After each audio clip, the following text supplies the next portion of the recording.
out of a safety cell where he was apparently suicidal before, and so he was deemed not suicidal, being moved out of that safety cell, so they couldn't bring him to the phone.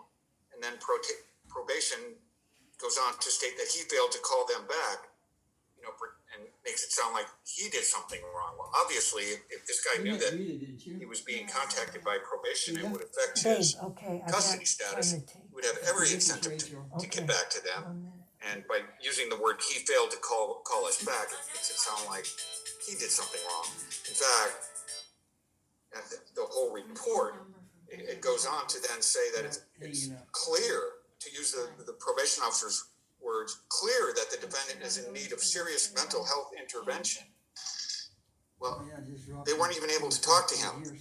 Well, I was, and prior to speaking to him, I was expecting to meet one of the types of clients that I've had many times throughout the years with Axis I diagnosis, who are floridly psychotic, and in fact, the opposite is true. This person clearly has no Axis I diagnosis, which the report they said was clear. Well, if they would have talked to him, they would have seen the same thing I did. That's not clear at all. In fact, it's not true at all. In fact, it's false. So that's the problem with a report that's one-sided. You don't get to the truth that way. In fact, it does appear that Mr. Court Munch was probably suffering from drug abuse, but it's clearly not a diagnosed Axis I disorder here. So the mother also contacted our office, and in the letter she wrote to us, the wording she said was, "He's the most caring, loving person I know, needs help, and I don't believe he deserves prison." So obviously there's contradictions going on here. The reports do not describe any physical violence, any actual injury in this case. Certainly it was threatened, but I'm not seeing any inflicted injury. It does not appear that Mr. Court Munch really would have harmed his mother. Obviously, these are serious charges, but I would ask the court to take that into consideration.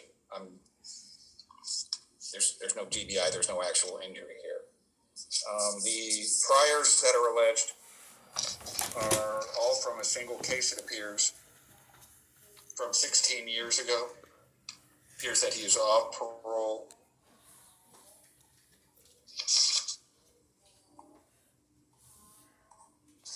I'm not seeing that he had any violations of that parole. He has somewhere else that he can stay, not with his mother. He's got other family in the area. He also has a girlfriend, friends that he can stay with in the North County, and will abide by any stay-away order that the court would impose. And I'll submit it with those comments. Thank you, Mr. Bronick. Mr. Hunter, for purpose of setting bail or reviewing bail, I did start to read the police report. I didn't get past the PC statement. Can you give me sort of a thumbnail sketch of what happened here allegedly? Yes, Your Honor, I'd be happy to.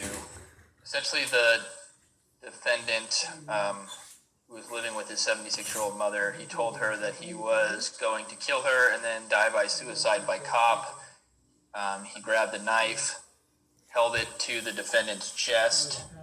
She tried to call the authorities with her cell phone. He took her phone away from her, threw it on the ground, and stabbed it multiple times with a knife.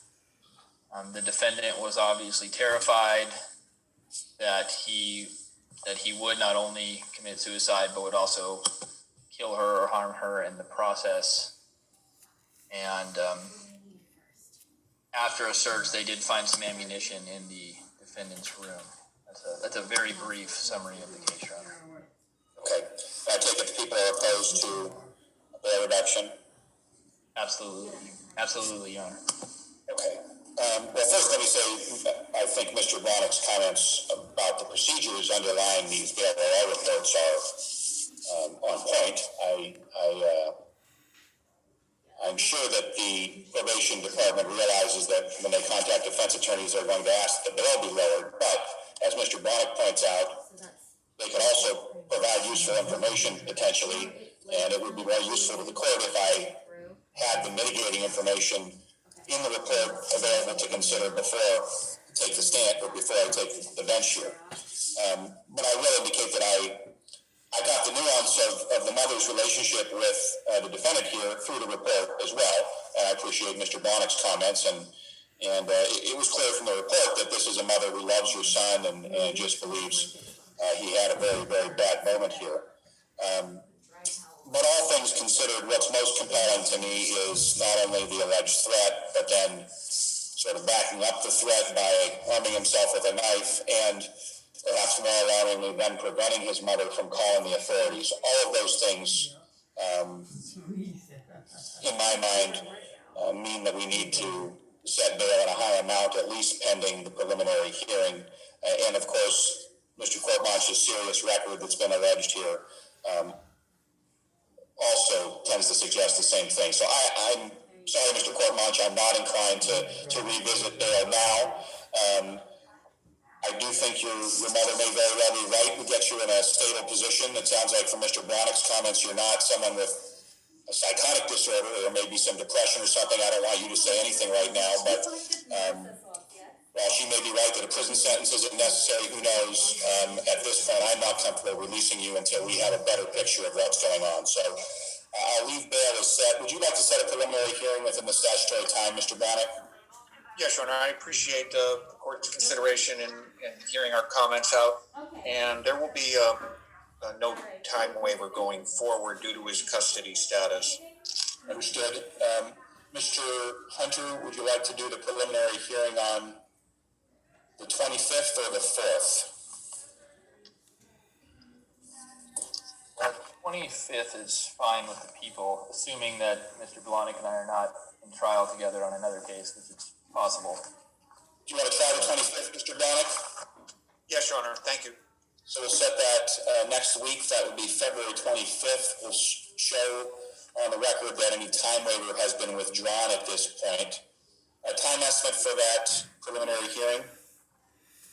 90 minutes, Your Honor. We'll show 90-minute time estimate. We'll set the matter for a pre-preliminary hearing on February 23rd. So we'll see you in a week, Mr. Courtmarch. Thank you, sir. And just for my client's sake, it will be by Zoom on the 23rd, sir, and you'll be brought into court for the hearing on the 25th. Okay, thank you. Thank you. Thank you, Mr. Hunter. I think that concludes Department 7's calendar, at least. All right, Good afternoon, Your